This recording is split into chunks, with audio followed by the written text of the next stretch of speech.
story of torture and starvation unfolded today after a 13-year-old girl was rescued from a filthy dungeon. This is the garage where Don Hay had his workshop. And during a recent renovation, the current owner moved the cupboard out of the way and discovered the hole was still here, that sand that had been used to fill it had partially settled. The room's half full of sand, but you can see the portable toilet in that corner, the edge of the bed, the pins in the walls where he had chains. And here there was a door with padding on it, and it locked on the outside. And when Don Hay shut that door, this was Abby Drover's cell for 181 days.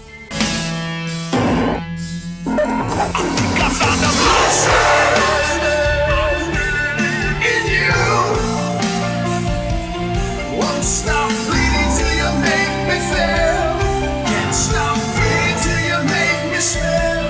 I think I found a monster in you. On the night of September 5th, 1976, the phone rang at a crisis center, and the woman who answered had no idea she would receive a phone call that she would never forget. The caller introduced himself as Don. His voice sounded familiar to the people who worked there. Tired, defeated, desperate. He said alcohol had ruined his life. His business was collapsing. His family was slipping away. And tonight, he said, he didn't know if he wanted to live. Don sounded like a desperate man asking for help. To Kathleen, it sounded like another heartbreaking call. But the man on the other end of the line was hiding something far darker. Inside his workshop, where he built camper units for pickup trucks for a living, Don Hay had constructed a secret dungeon hidden inside a cabinet. This shop was located right next to his home, where he had a wife and 3 stepchildren. Inside this secret dungeon was a 12-year-old girl who he had kidnapped. The little girl was being used as his slave and slowly being starved to death. This is a true crime story of a little girl who survived 181 days inside a dungeon of horrors. Hello, my name is Holly. Welcome to my little murder she shed, the place we talk about, rarely discuss true crime, right from my little she shed. Make sure you smash the subscribe button so you can find this nerdy Southern girl again in this big YouTube world. I mean, a girl can get lost in here, and I often do. So help a gal out. Subscribe, like, comment, all of the above. I'd appreciate it. This story begins in Port Moody, British Columbia, Canada. In the 1970s, Port Moody was still a small blue-collar town, tucked between steep forest hills and gray waters. Cedar and fir covered the slopes so thickly that by the evening, the hills would almost look black. Along the shoreline were rail lines, lumber yards, mills, and oil tanks. Industries pressed right up against the water. In the evening, when the fog rolled in off the inlet, it softened the streetlights and made the whole town feel smaller, quieter. So when the Drover family moved into a home at 1617 Gore Street in Port Moody, it would have felt like the kind of ordinary, fresh start families hoped for in the mid-1970s. Ruth Drover was a single mom just trying to raise 3 young girls on her own. At first glance, Gore Street would have looked like the sort of place where you could learn the names of neighbors and imagine that nothing truly bad could happen. The house shared a dead-end street with fewer than 4 or 5 other properties, clinging to a steep cliff well over 1.5 miles from town. Ruth felt the new home was a safe place for her young daughters, but she had no idea that a dangerous predator only lived a half a block away from her new home. 12-year-old Abby Drover was the youngest of 3 sisters. Her older sisters, 15 and 17, were fiercely protective of her, always keeping a close eye on Abby as she moved through the world, just a little younger and a little more vulnerable than them. Abby was a bright, striking girl with auburn hair and green eyes. She was tall for her age and slight in build, weighing only around 100 pounds. There was a softness to her energy, but also a spark. She could be mischievous at times, yet she was generally a happy, easygoing child. Like many little girls, she had moments of playing with dolls, but Abby was far more drawn to the outdoors. Yeah, I understand. She loved anything living and small, especially animals. She would spend hours near a nearby pond collecting tadpoles and tiny frogs, carefully bringing them home, and more often than not letting them live in the family bathtub for a while. Being outside was where she felt most herself. The Drover family were members of the Seventh-day Adventist Church. Life at home was shaped as much by faith as it was by hardship. Just 1 month before Abby was born, her biological father, Cecil, left the family.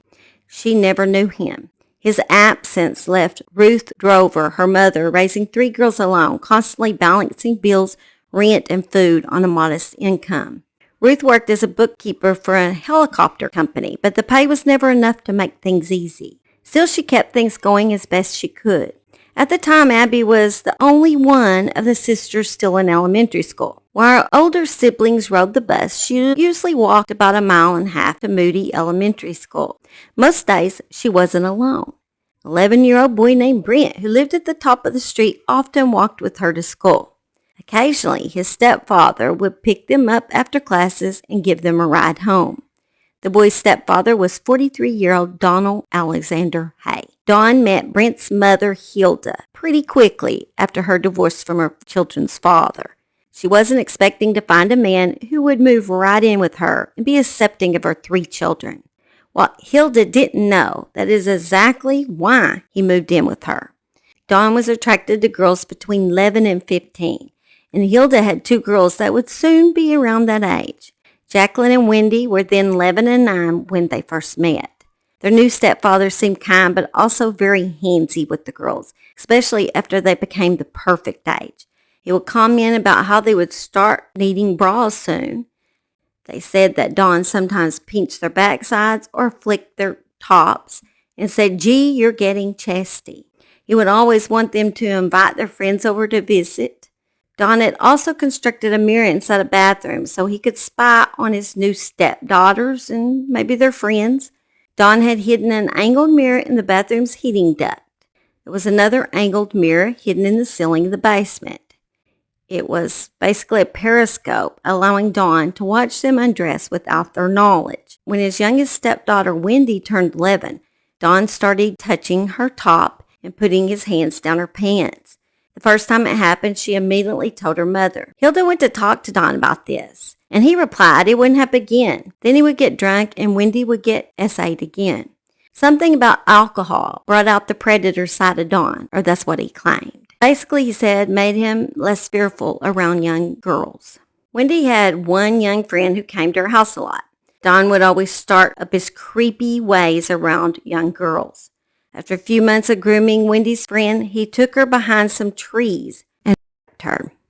Dawn was found not guilty after his stepdaughters defended him in court. There were at least 3 other assaults on his stepdaughter's friends, but Dawn always seemed to get out of the charges. There were probably many more girls who never came forward about what Dawn had done to them. After the family moved to Port Moody, Dawn began building his shop next to their house. He convinced his wife that the new workshop would help him stay sober, and he could finally start his new business building campers for pickup trucks. All it would take, he convinced her, would be a detached workshop that he could build right in their backyard. From the start, part of his plan for this new shop would include this underground bunker to keep a girl inside so he could abuse her without getting caught. He wanted to kidnap her and basically have a sex slave. At first, he believed that girl would be his stepdaughter, Wendy. But after he met the Drover family, his plan changed. Dawn would always be seen around the neighborhood fixing things for kids that lived near him. He would invite them into his shop where he kept his tools and chat with the kids while he fixed whatever they asked him to. Dawn even rescued one of Abby's older sister during a dog attack. Dawn happened to be driving home after picking his son up from school one day when he saw Abby's sister Robin being attacked by a dog. Dawn jumped out of the car and was able to get the dog off of Robin and shoo it away. Of course, Ruth was very thankful that Dawn had come to her daughter's rescue. Even though she still felt something just wasn't quite right about Dawn, this attack caused her to trust him more. Listen to your instinct, ladies, please. It saves so many people if you'll just do that. Don't argue with yourself. Why am I feeling that way? You had a reason for feeling that way. Listen to it. Ruth's 2 older daughters always begged to go see Dawn's stepdaughter since they were about the same age. So she decided she'd just start letting them visit. Abby just always enjoyed playing with the stepson, so she often visited the Hayes home too. He seemed like a friendly fellow. He was the stepfather of a friend of mine, and that's how I got to know him. And we'd talk, or he'd let us go in the shop and watch him work. Abby had never really known her own father and obviously appreciated the fact that Don took a fatherly interest in her, or so she thought. He would do little things for her, such as the time when he fixed her broken rock tumbler. Often she would help him in return by passing him the tools he needed as he worked in his garage. He sometimes picked her up to play fight, and she enjoyed all the attention. Don Hay made sure the Drover girls trusted him. He told all three sisters that the workshop door was never locked, that they were welcome any time. Abby believed him. She would stop by the Hay property several times a week, never realizing that each visit brought her closer to something horrifying hidden beneath the floorboards. While Abby innocently came and went, Don was secretly building a nightmare underground. Inside his workshop, hidden beneath the bottom cabinet, was the entrance to a concealed dungeon. At first glance, the cabinet looked ordinary, but underneath was a false bottom secured by a heavy 2x4 locked into metal brackets. Beneath it, a crude wooden ladder that disappeared into darkness. At the bottom of that shaft was a cramped underground bunker measuring only 7 feet by 8 feet. The ceiling was so low an adult could barely stand upright. The walls had been lined with thick, soundproof rubber foam designed to keep screams from ever escaping. Chains had been bolted into the walls. Inside the cell, Don placed handcuffs, leather straps, belts, dog chains, and rows of adhesive tape along with skimpy panties, including a leather thong.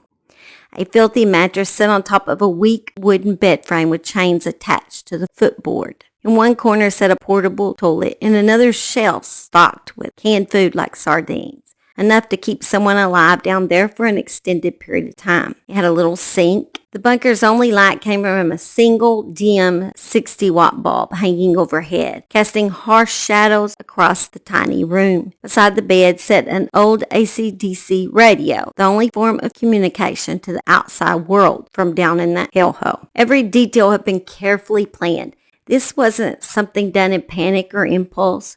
Don Hay had spent weeks, possibly months, preparing this underground prison for a victim he had already chosen.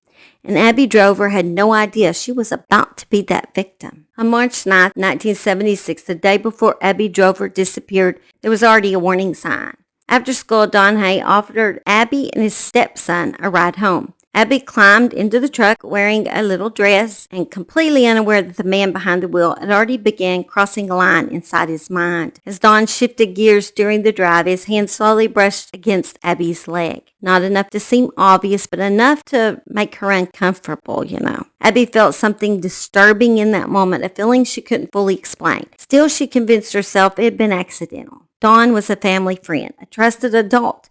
So when she got home, she never mentioned this to her mother. By the next morning, Don Hay had already made his decision. He watched from inside his house as Abby's mother left for work. The moment the car disappeared, he moved quickly. Don picked up the phone and called the Drover home. When Abby answered, his voice sounded calm and ordinary.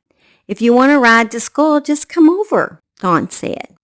What Abby didn't know was that Don's stepson had already left earlier that morning. There would be no one else there, no witnesses, only Don. Trusting him, Abby walked across the yard toward the workshop. It was quiet, so quiet that it seemed almost eerie. As she passed in front of the shop, Don suddenly lunged at her from behind. Before Abby could react, he grabbed this terrified 12-year-old girl and dragged her inside his shop. The workshop doors slammed shut behind them. Abby screamed and fought, but no one hurt her. Then Don pulled open a cabinet near the floor. At first it looked ordinary until Abby saw the hidden opening beneath it. A black hole in the ground. A wooden ladder disappeared into the darkness below. Don ordered her to climb down. Terrified, Abby hesitated, but with nowhere to run and a grown man towering over her, she slowly descended into this underground chamber. The deeper she climbed, the colder the air became. Then her feet touched the floor and Abby saw them. Chains bolted to the walls. Handcuffs, leather straps, a filthy mattress sitting beneath a single exposed light bulb. In that horrifying instant, Abby realized this place had been prepared long before she arrived. This was not a mistake, not a moment of madness. Don Hay had built a prison beneath his workshop. She now realized that she was being kidnapped. I knew that I was in trouble. I didn't know how much trouble I was in.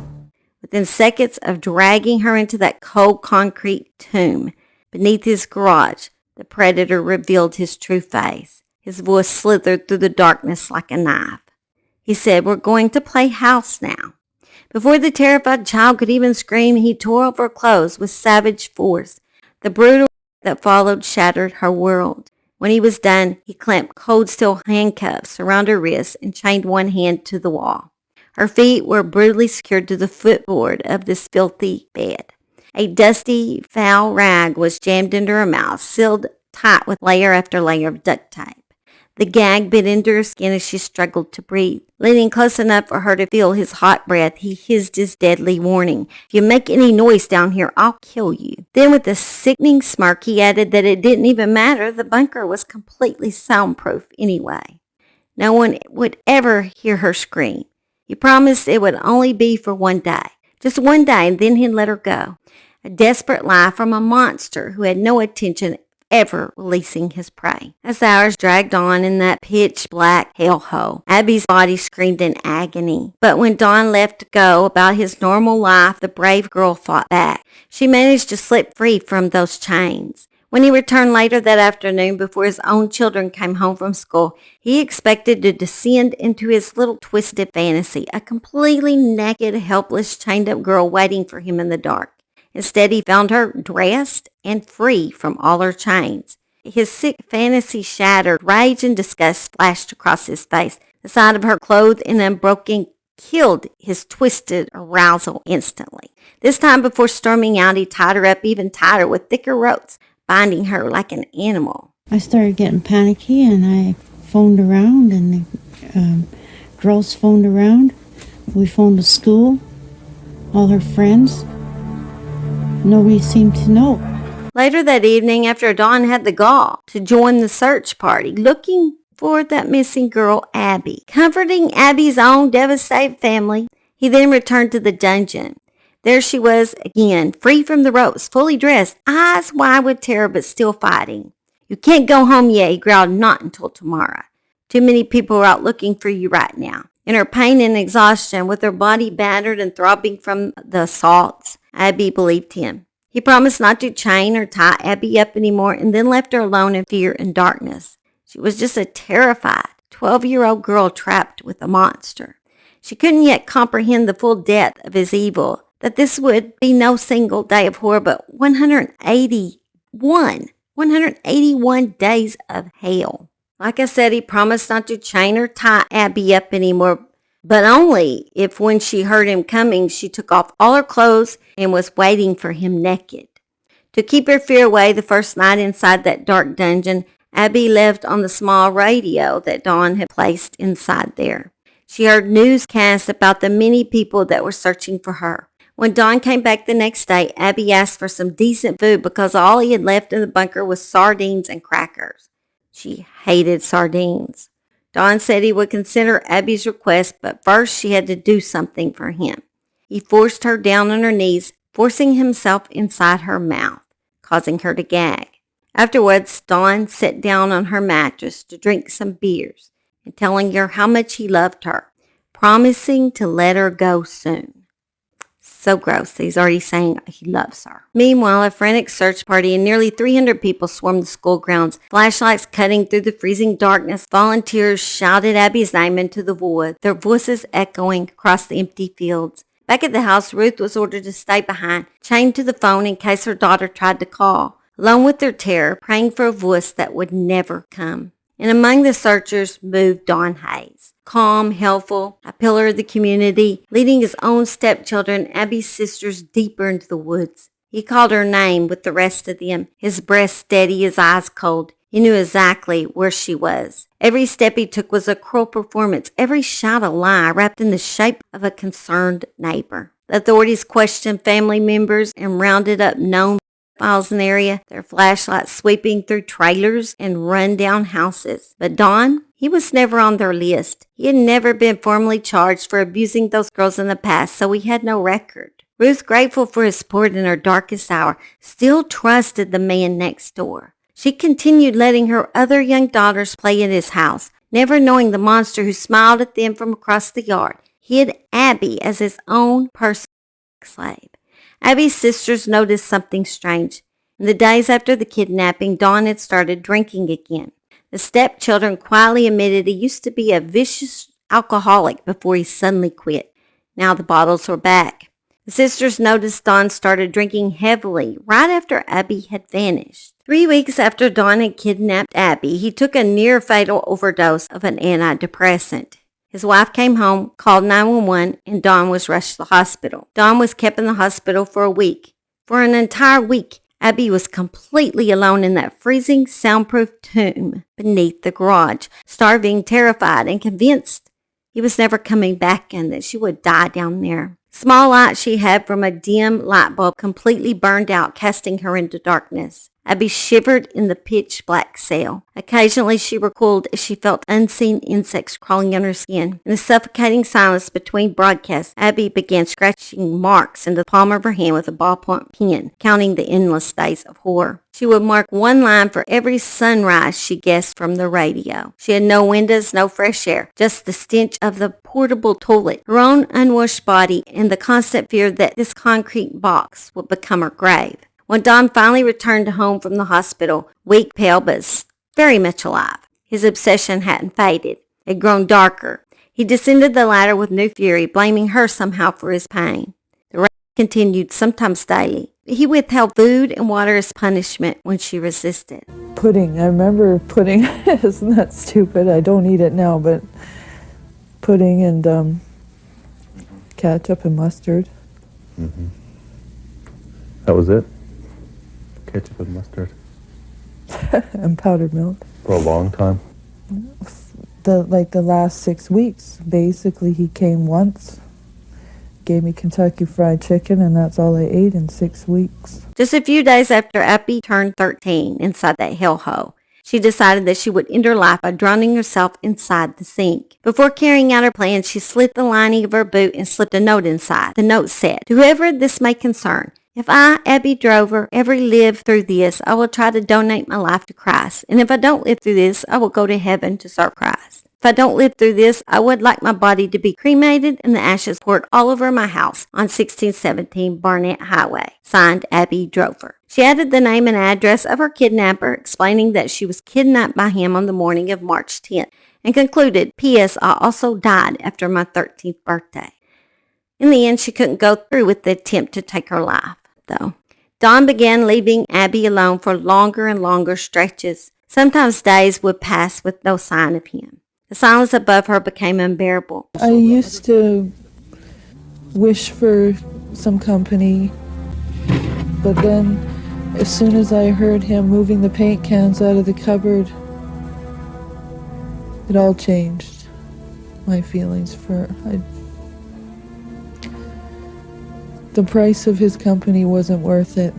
In the crushing darkness, her mind spiraled into terror. She became convinced he was preparing to kill her, to dispose of her broken body and erase every trace of what he had done. Maybe he would simply let her starve to death down here. She thought, rotting away in this concrete tomb until she was nothing but bones. He was already feeding her less and less, sometimes nothing but a few stale crackers for days. He stopped emptying the portable toilet as often, too. The stench grew unbearable, a thick, choking fog of human waste, sweat, and decay that clung to her skin and burned her lungs with every shallow breath. When Don finally did stumble down the ladder, he was almost always violently drunk. Some nights in his drunken slumber, he couldn't even perform the brutal assaults that had become her nighttime routine. In those twisted moments, a small, shameful wave of relief washed over her, anything to escape his touch. But that relief quickly twisted into deeper dread. His growing neglect felt like a death sentence. To Abby, his drunken failures weren't mercy. They were a clear sign that the monster had grown tired of his toy, that he no longer needed her life. Right when she felt it was truly the end, when her frail body was giving out and hope had almost died inside that lightless tomb, a miraculous rescue happened. A story of torture and starvation unfolded today after a 13-year-old girl was rescued from a filthy dungeon. It was the evening of September 5th, 1976, exactly 181 days after Abby had vanished into thin air. Don Hay was unraveling. The alcohol-fueled guilt, the suffocating weight of his double life had finally cracked him. He dialed the local crisis center, his voice slurred and broken, confessing how booze had ruined everything. His business crumbling, his family slipping away, the darkness closing in. He sounded like a man on the edge of ending his life. To the counselor, on the other hand, it was just another desperate suicide call. But this one carried the stench of something far more sinister. Back at the small house on Gore Street, Hilda Hayes' nerves were frayed. Her husband had barricaded himself inside the workshop again. Terrified he was about to swallow more pills or worse, she picked up the phone and called the police. Officers arrived under the heavy fog, rolling in off the inlet, their boots crunching on gravel as red and blue lights pulsed across the darkened yard like warning signs. The night air was cold and damp, carrying the sharp scent of pine and distant salt water. The cops forced their way into the locked workshop with a splintering crack of wood and metal. The door banged open, flooding the space with flashlight beams that cut through floating dust and shadows. Inside, the scene hit them like a slap. As soon as they opened the door, there stood 43-year-old Donald Alexander Hayes, pants around his ankles, his shirt disheveled. He was caught mid-climb out of a large cabinet where they saw a hole inside this cabinet. They knew this was odd. They knew this was going to be bad. Don's face twisted in shock, sweat glistening under the harsh workshop lights. The air inside was thick, stale, laced with sour reek of beer, and something rotten was rising from below. The officers froze. One officer's flashlight lingered on the cabinet. They noticed the false bottom secured by a heavy 2x4, and they opened this up where they saw a crude wooden ladder that vanished into absolute darkness. And from that pit rose an overwhelming stench, thick, eye-watering, a vile mix of human waste, unwashed flesh, moldy concrete, and the metallic tang of fear and the despair that made these grown men gag. One officer leaned in towards this awful smell. Then he heard it, a faint, broken whimper echoing from the depths. A small, childlike whimper. At the bottom of this tomb, huddled on a filthy mattress, stained with months of horror, was a ghostly figure that was now 13, but looked like a living skeleton. Abby's once bright auburn hair hung in greasy, matted clumps. The navy blue dress she wore the day she disappeared clung to her emaciated frame in tatters, barely covering skin that was pale as death and covered in sores. She weighed less than 60 pounds, her green eyes sunken deep into her skull. With trembling hands, the frail girl reached for the ladder. Her fingers, raw and weak, gripped the rough wood. Each rung creaked under her slight weight as she slowly, painfully climbed out of hell. The cold air of the workshop hit her skin like ice after months in that damp tomb. When she finally emerged, collapsing into the officer's arms, her now 70-pound body felt like brittle bones wrapped in paper. Shaking uncontrollably, her breath shallow and ragged, she smelled of sweat, urine, and confinement. She didn't speak at first, just trembled silently, as if afraid the nightmare would return. Then she asked for her mother. We got a call from the dispatcher saying that Mrs. Hay had found her husband and she believed that he was dead. We ran back down the driveway and through the side door into the garage there. At that time, Donald Hay had come out of the hole, as we call it, and was scrambling up onto one of the counters.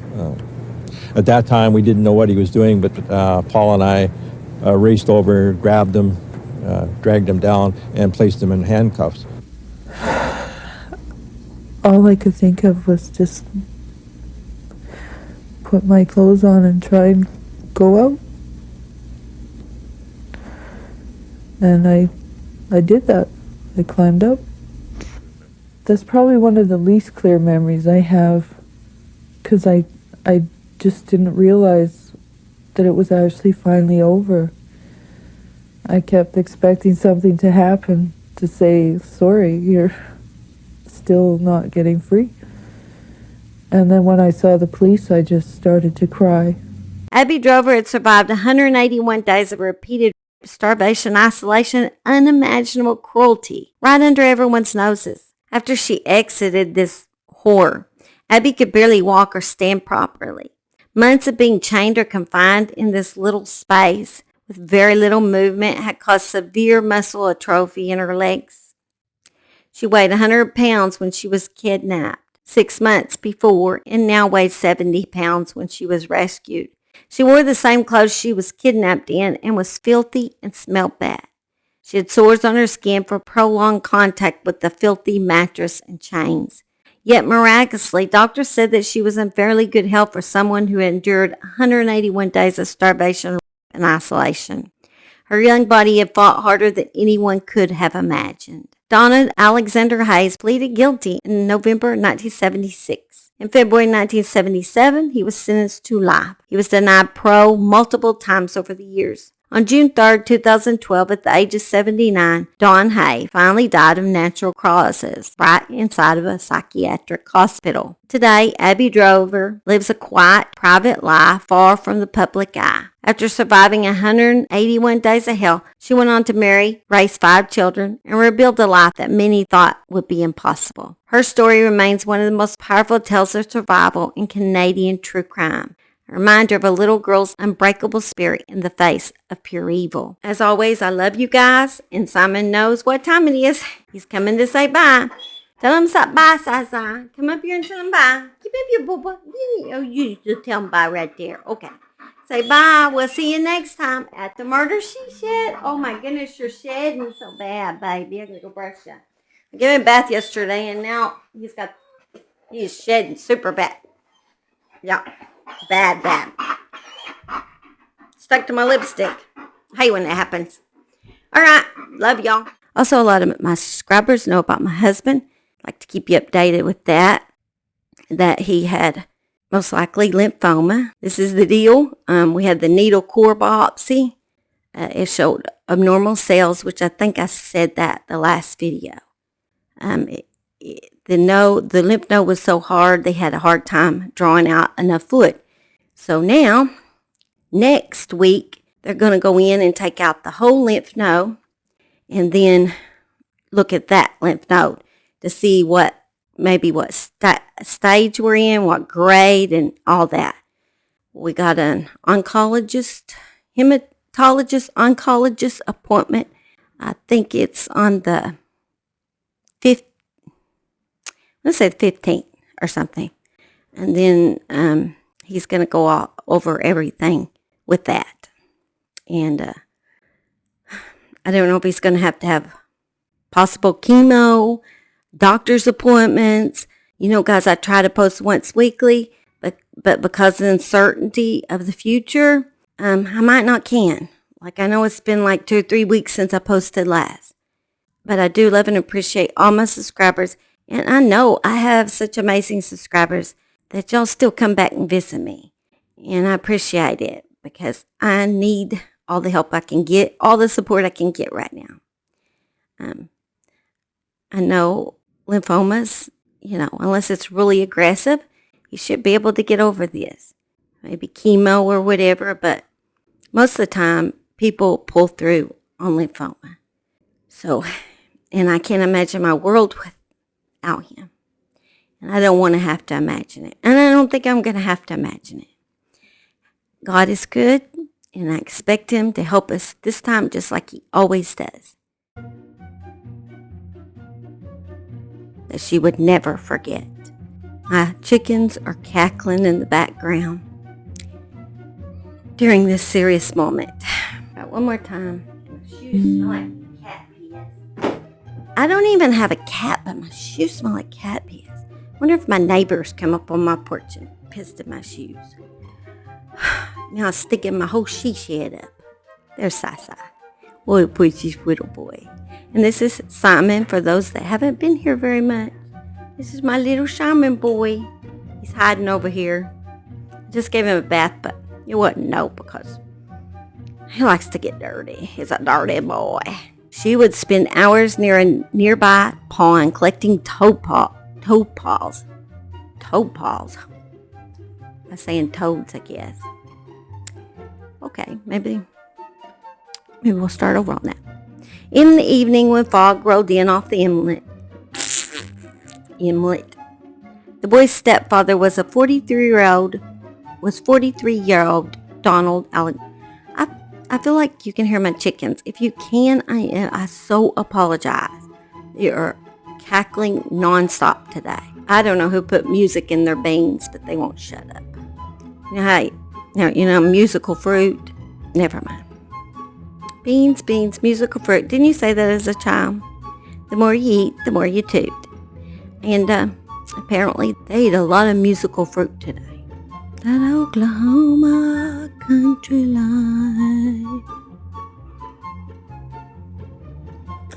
Geez, so I'm going to have to shut the door. I feel it coming. Simon went in. You poot, I'm not done yet. I'm almost done. I'm not done yet, Bubba.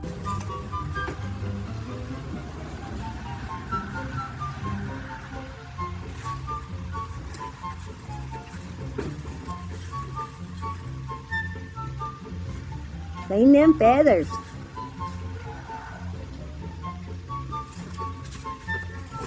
Pruning herself real good.